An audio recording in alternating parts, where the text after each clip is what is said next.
Here are the news headlines on Leadership TV. EFCC alerts Nigerians on rising virtual assets investment scams. Russia launches fresh strikes in Kyiv amid Trump criticism. Nigerian to curb U.S. visa overstays as minister meets American envoy. Supreme Court affirms Okpebholo as Edo Governor. On sports, Oliseh wants Osimhen to move to EPL. Thanks for joining us. On Leadership TV News, I am Cynthia Onwado. Here are the news in detail.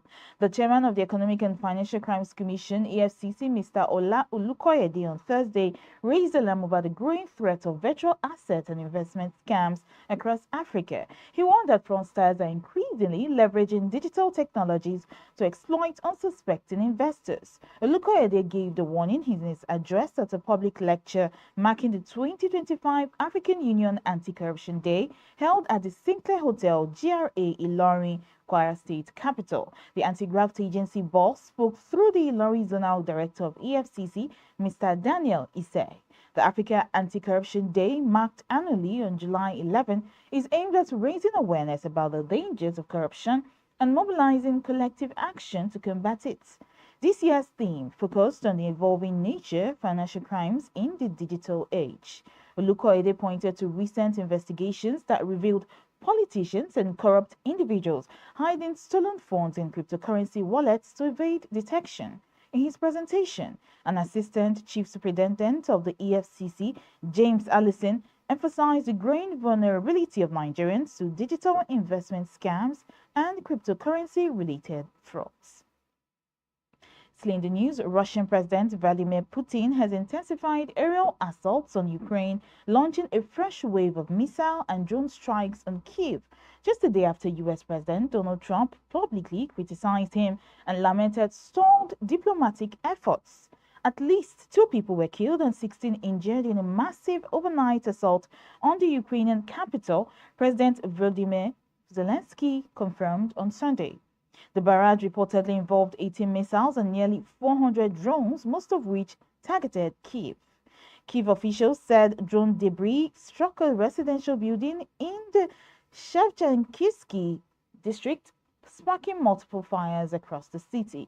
Residents were forced to shelter for more than 3 hours as explosions lit up the night sky and air defenses scrambled to intercept incoming attacks. Unverified social media footage captured scenes of panic and destruction. The onslaught came less than 24 hours after what Ukrainian authorities described as Russia's largest aerial offensive to date, during which 728 drones and 13 cruise or ballistic missiles struck several Ukrainian cities. Meanwhile, President Trump, who has maintained frequent contact with Putin, voiced frustration over the Russian leader's conduct. Leadership TV reports that Russia's full-scale invasion of Ukraine began in February 2022 and shows little sign of abating. And now, in response to the recent shift in United States visa policy for Nigerian citizens, Nigeria's Minister of Interior, Olubunmi Tunjiojo, has pledged stronger oversight to curb visa overstays and enhance compliance with international travel protocols. The minister made this known following a high-level meeting with the United States Ambassador to Nigeria, Richard Mills, on Wednesday in Abuja.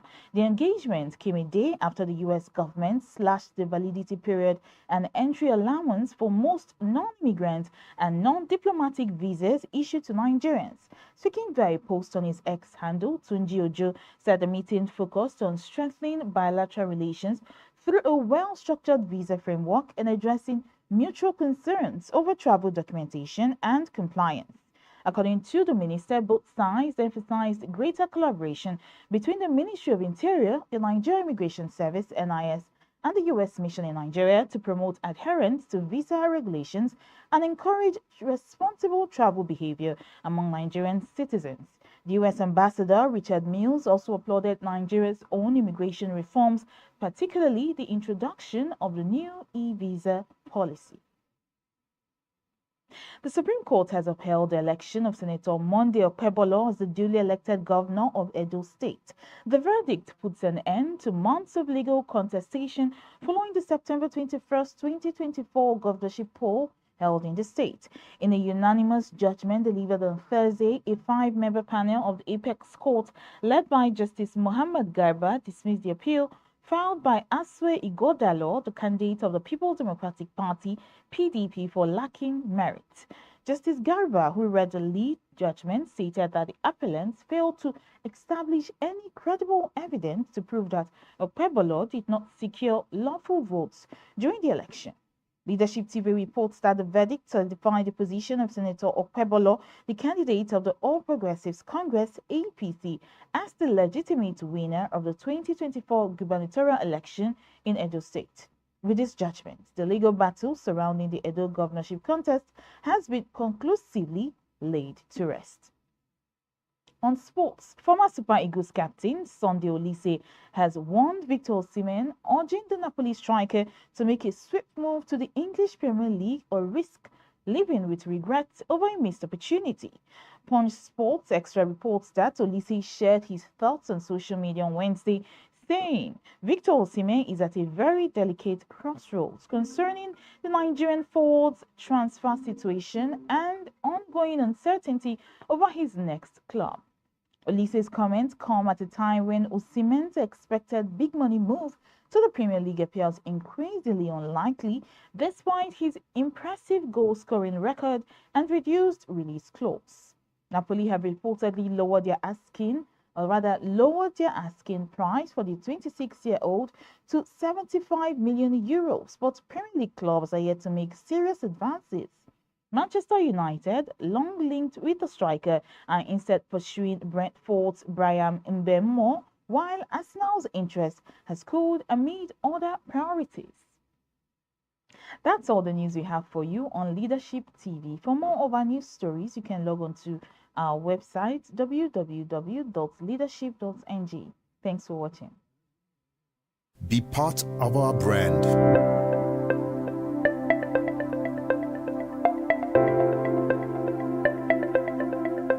Leadership for God and country.